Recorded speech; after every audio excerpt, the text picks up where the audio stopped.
Hello friends, ओम श्री गणेशाय नमः। जय माता दी। आप सभी का स्वागत है आपके अपने यूट्यूब चैनल पर। आप सभी को नवरात्रि की हार्दिक शुभकामनाएं। फ्रेंड्स, आज हम नवरात्रि के प्रथम दिन पर दुर्गा सप्तशती के प्रथम अध्याय को प्रस्तुत करने जा रहे हैं। फ्रेंड्स, वीडियो शुरू करने से पहले आपसे रिक्वेस्ट है, अगर आप हमारी चैनल पर नए हैं और आपने अभी तक चैनल को सब्सक्राइब नहीं किया है तो प्लीज़ सब्सक्राइब कीजिएगा चैनल को, साथ ही प्रेस कीजिएगा बेल आइकन को, जिससे नए वीडियो से रिलेटेड नोटिफिकेशन आपको तुरंत प्राप्त हो सके। और वीडियो पसंद आने पर वीडियो को लाइक और शेयर ज़रूर कीजिएगा ताकि सभी भक्तों को इस वीडियो का लाभ प्राप्त हो सके। और कमेंट बॉक्स में जय माता दी जरूर लिखिएगा। या देवी सर्वभूतेषु शक्तिरूपेण संस्थिता नमस्तस्यै नमस्तस्यै नमस्तस्यै नमो नमः। प्रथम अध्याय प्रारंभ। महर्षि ऋषि का राजा सूरत और समाधि को देवी की महिमा बताना। महर्षि मार्कंडेय बोले, सूर्य के पुत्र सावर्णी की उत्पत्ति की कथा विस्तार पूर्वक कहता हूँ, सुनो। सावर्णी माँ माया की कृपा से जिस प्रकार मनवंतर के स्वामी हुए, उसका भी हाल सुनो। पहले स्वारोचिष नामक राज्य था। वहाँ सुरथ नाम के राजा राज्य करते थे। वह प्रजा को अपने पुत्र के समान मानते थे, तो भी कोला विध्वंसी राजा उनके शत्रु बन गए। दुष्टों को दंड देने वाले राजा सूरत की उनके साथ लड़ाई हुई। कोला विध्वंसियों की संख्या में कम होने पर भी राजा सूरत युद्ध में उनसे हार गए। तब वह अपने नगर में आ गए। केवल अपने देश का राज्य ही उनके पास रह गया और वह उसी देश के राजा होकर राज्य करने लगे। किंतु उनके शत्रुओं ने उन पर वहां आक्रमण किया। राजा को बलहीन देखकर उनके दुष्ट मंत्रियों ने राजा की सेना और खजाना अपने अधिकार में कर लिया।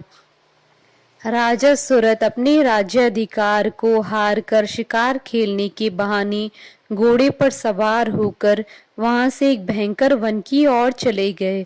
उस वन में उन्होंने महर्षि मेधा का आश्रम देखा। वहां मेधा महर्षि अपने शिष्यों और मुनियों से सुशोभित बैठे हुए थे और वहां कितने ही हिंसक जीव परम शांति भाव से रहते थे। राजा सूरत ने महर्षि मेधा को प्रणाम किया और महर्षि ने भी उनका उचित सत्कार किया। राजा सूरत महर्षि के आश्रम में कुछ समय तक ठहरे। अपने नगर की ममता के आकर्षण से राजा अपने मन में सोचने लगे, पूर्व काल में पूर्वजों ने जिस नगर का पालन किया था वह आज मेरे हाथ से निकल गया। मेरे दुष्ट एवं दुरात्मा मंत्री मेरे नगर की अधर्म से रक्षा कर रहे होंगे या नहीं। मेरा प्रधान हाथी, जो कि सदा मद की वर्षा करने वाला और शूरवीर था, मेरे वैरियों के वश में होकर न जाने क्या दुख भोग रहा होगा।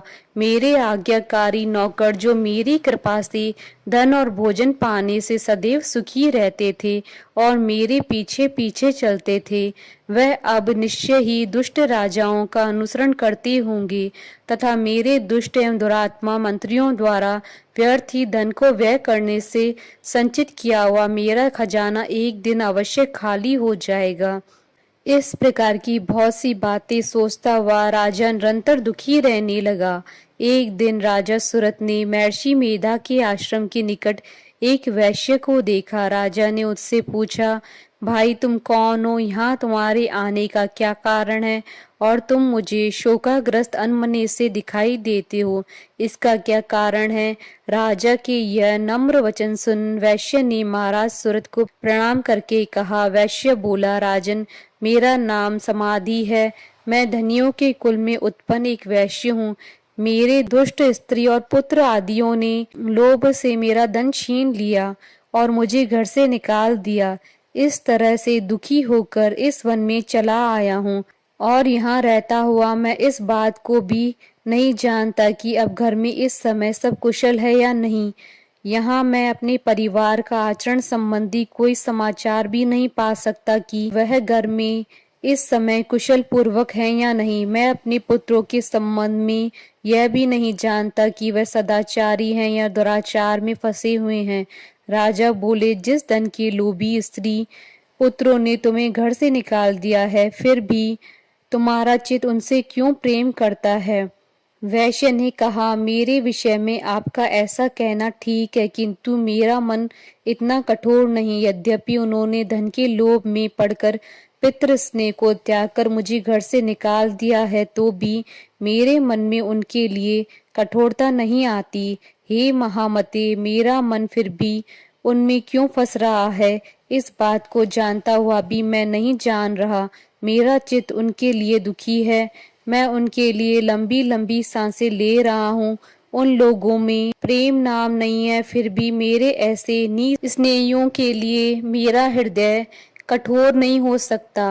महर्षि मार्कंडेय जी ने कहा, हे ब्राह्मण। इसके पश्चात महाराज सुरथ और वह वैश्य दोनों महर्षि मेधा के समीप गए और उनके साथ यथा योग्य न्याय संभाषण करके दोनों ने वार्ता आरंभ की। राजा बोले, हे भगवन, मैं आपसे एक बात पूछना चाहता हूँ, सो आप कृपा करके मुझे बताइए। मेरा मन अधीन नहीं है, इससे मैं बहुत दुखी हूँ। राज्य धन आदि की चिंता अभी तक मुझे बनी हुई है और मेरी यह ममता अज्ञानियों की तरह बढ़ती ही जा रही है। और यह समाधि नामक वैश्य भी अपने घर से अपमानित होकर आया है। इसके स्वजनों ने भी इसे त्याग दिया है। स्वजनों से त्यागा हुआ भी यह उनसे हार्दिक प्रेम रखता है। इस तरह हम दोनों ही दुखी हैं। हे महाभाग, उन लोगों के अवगुणों को देखकर भी हम दोनों के मन में उनके लिए ममता जनित आकर्षण उत्पन्न हो रहा है। हमारे ज्ञान रहते हुए भी ऐसा क्यों है। अज्ञानी मनुष्यों की तरह हम दोनों में यह मूर्खता क्यों है। महर्षि मेधा ने कहा, विषम मार्ग का ज्ञान सब जंतुओं को है। सबों के लिए विषय पृथक पृथक होते हैं। कुछ प्राणी दिन में नहीं देखते और कुछ रात को, परंतु कई जीव ऐसे हैं जो दिन तथा रात दोनों में देख सकते हैं। यह सत्य है कि मनुष्य में ज्ञान प्रदान है, किंतु केवल मनुष्य ही ज्ञानी नहीं होता है। पशु पक्षी आदि भी ज्ञान रखते हैं। जैसे यह पशु पक्षी ज्ञानी है, वैसे ही मनुष्य का ज्ञान है, और जो ज्ञान मनुष्यों में है वैसे ही पशु पक्षियों में है, तथा अन्य बातें भी दोनों में एक जैसी पाई जाती है। ज्ञान होने पर भी इन पक्षियों की ओर देखो कि अपनी भूख से पीड़ित बच्चों की चोंच में कितने प्रेम से अन्न के दाने डालते हैं। हे राजन, ऐसा ही प्रेम मनुष्यों में भी अपनी संतान के प्रति पाया जाता है। लोभ के कारण अपने उपकार का बदला पाने के लिए मनुष्य पुत्रों की इच्छा करते हैं और इस प्रकार मोह के गड्ढे में गिरा करते हैं। भगवान श्री हरि की जो माया है, उसी से यह संसार मोहित हो रहा है। इसमें आश्चर्य की कोई बात नहीं है, क्योंकि वह भगवान विष्णु की योग निद्रा है। यह माया ही तो है कि जिसके कारण संसार मोह में जकड़ा हुआ है। यही महामाया भगवती देवी ज्ञानियों के चित्त को बलपूर्वक खींचकर मोह में डाल देती है और उसी के द्वारा संपूर्ण जगत की उत्पत्ति होती है। यही भगवती देवी प्रसन्न होकर मनुष्य को मुक्ति प्रदान करती है। यही संसार के बंधन का कारण है तथा संपूर्ण ईश्वरों की भी स्वामिनी है। महाराज सुरत ने पूछा, भगवन, वह देवी कौन सी है जिसको आप महामाया कहते हैं। हे ब्राह्मण, वह कैसे उत्पन्न हुई और उसका कार्य क्या है। उसके चरित्र कौन कौन से हैं। प्रभु, उसका जैसा प्रभाव हो, जैसा स्वरूप हो, वह सब ही कृपा कर कर मुझसे कहिए। मैं आपसे सुनना चाहता हूँ। महर्षि मेधा बोले, राजन, वह देवी तो नित्य स्वरूपा है। उसके द्वारा ये संसार रचा गया है, तब भी उसकी उत्पत्ति अनेक प्रकार से होती है। वह सब आप मुझसे सुनो। वह देवताओं का कार्य सिद्ध करने के लिए प्रकट होती हैं। उस समय वह उत्पन्न हुई कहलाती हैं। संसार को जलमय करके जब भगवान विष्णु योग निद्रा का आश्रय लेकर शेष शैया पर सो रहे थे, तब मधुकैटभ नाम के दो असुर उनके कानों की मैल से प्रकट हुए और वह श्री ब्रह्मा जी को मारने के लिए तैयार हो गए। श्री ब्रह्मा जी ने जब उन दोनों को अपनी ओर आते देखा और यह भी देखा कि भगवान विष्णु योग निद्रा का आश्रय लेकर सो रहे हैं, तब वह उस समय श्री भगवान को जगाने के लिए उनके नेत्रों में निवास करने वाली योग निद्रा की स्तुति करने लगे। श्री ब्रह्मा जी ने कहा, हे देवी, तुम ही स्वा, तुम ही स्वदा और तुम ही वष्टकार हो। स्वर भी तुम्हारा ही स्वरूप है, तुम ही जीवन देने वाली सुधा हो। नित्य अक्षर प्रणव में आकार, उकार, मकार, इन तीनों माताओं के रूप में तुम ही स्थित हो। इनके अतिरिक्त जो बिंद पथ अर्ध मात्रा है, जिसका कि विशेष रूप से उच्चारण नहीं किया जाता है, हे देवी, वह भी तुम ही हो। हे देवी, संध्या, सावित्री तथा परम जननी तुम ही हो। तुम इस विश्व को धारण करने वाली हो। तुमने ही इस जगत की रचना की है। तुम ही इस जगत का पालन करने वाली हो। तुम ही कल्प के अंत में सबको भक्षण करने वाली हो। हे देवी, जगत की उत्पत्ति के समय तुम ही सृष्टि रूपा होती हो, पालन काल में स्थित रूपा हो और कल्प के अंत में संहार रूप धारण कर लेती हो। तुम ही महाविद्या, महामाया, महामेधा, महारात्रि और मोहरात्रि हो। श्री ईश्वरी और बोध स्वरूपा बुद्धि भी तुम ही हो। लज्जा, पुष्टि, तुष्टि, शांति और क्षमा भी तुम ही हो। तुम खड़ग धारणी, शूल धारणी, घोर रूपा तथा गदा, चक्र, शंख और धनुष को धारण करने वाली हो। बाण, भुषंडी और परीघ, यह भी तुम्हारे ही अस्त्र हैं। तुम सौम्य और सौम्यतर हो। यही नहीं बल्कि जितनी भी सौम्य और सुंदर वस्तुएं इस संसार में हैं, उन सबसे बढ़कर सुंदर तुम हो। पर और ऊपर सबसे रहने वाली सुंदर तुम ही हो। हे सर्वस्व रूपे देवी, जो भी सद अस्त पदार्थ हैं और उनमें जो शक्ति है, वह तुम ही हो। ऐसी अवस्था में भला तुम्हारी स्तुति कौन कर सकता है। इस संसार की सृष्टि, पालन और संहार करने वाले जो भगवान हैं, उनको भी जब तुमने निद्रा की वशीभूत कर दिया, तो फिर तुम्हारी स्तुति कौन कर सकता है। मुझे भगवान विष्णु तथा भगवान शंकर को शरीर में धारण करने वाली तुम ही हो। तुम्हारी स्तुति करने की शक्ति किसमें है। हे देवी, तुम तो अपने इन उदार प्रभावों के कारण ही प्रशंसनीय हो।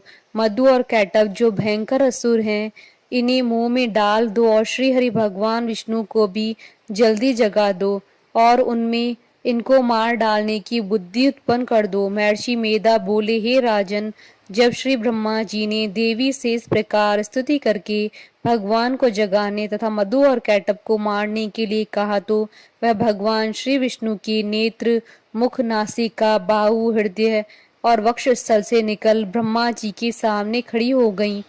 उनका ऐसा करना था कि भगवान श्री हरि तुरंत जाग उठे और दोनों असुरों को देखा, जो कि अत्यंत बलवान तथा पराक्रमी थे और मारे क्रोध के, जिनके नेत्र लाल हो रहे थे और जो ब्रह्मा जी का वध करने के लिए तैयार थे। तब क्रुद्ध हो उन दोनों दुरात्मा असुरों के साथ भगवान श्री हरि पूरे 5000 वर्ष तक लड़ते रहे। एक तो वह अत्यंत बलवान तथा पराक्रमी थे, दूसरे महामाया ने भी उन्हें मोह में डाल रखा था। अतः वह श्री भगवान से कहने लगे, हम दोनों तुम्हारी वीरता से अत्यंत प्रसन्न हैं, तुम हमसे कोई वर मांगो। भगवान ने कहा, यदि तुम मुझ पर प्रसन्न हो तो तुम मेरे हाथों से मर जाओ। बस इतना सा ही वर मैं तुमसे मांगता हूँ, यहाँ दूसरे वर से क्या प्रयोजन है। महर्षि मेधा बोले, इस तरह से जब वह धोखे में आ गए और अपने चारों ओर जली जल देखा, तो भगवान श्री हरि से कहने लगे, जहाँ पर जल ना हो, सूखी जमीन हो, उसी जगह हमारा वध कीजिए। महर्षि मेधा कहते हैं, तथास्तु कहकर भगवान श्री हरि ने उन दोनों को अपनी जांग पर लिटाकर उन दोनों के सिर काट डाले। इस तरह से वह देवी श्री ब्रह्मा जी के स्तुति करने पर प्रकट हुई थी। अब तुमसे उनके प्रभाव का वर्णन करता हूँ, सुनो। इति श्री दुर्गा सप्तशती प्रथम अध्याय संपूर्ण। बोलिए जयकारा मामाई द सच्चे दरबार की जय। हमारे साथ इस वीडियो में अंत तक बने रहने के लिए आपका धन्यवाद। ओम श्री गणेशाय नमः। जय माता दी।